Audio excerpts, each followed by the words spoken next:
Hello everyone, welcome back to our YouTube channel WebToTech. Today in this video, I am going to show you how to update Aramex mobile application. So let's jump to the process. First, open your App Store if you are using an iOS. For an Android, open your Google Play Store. Here I am going on with Google Play Store. Now here tap on search icon present at the bottom right corner.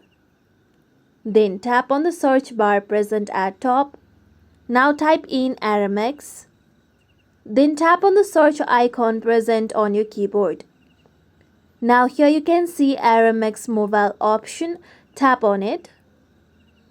Now if you haven't updated your Aramex mobile application, then you'll be able to find update option instead of open. So tap on update option. Then you need to wait for a few seconds till your application gets updated.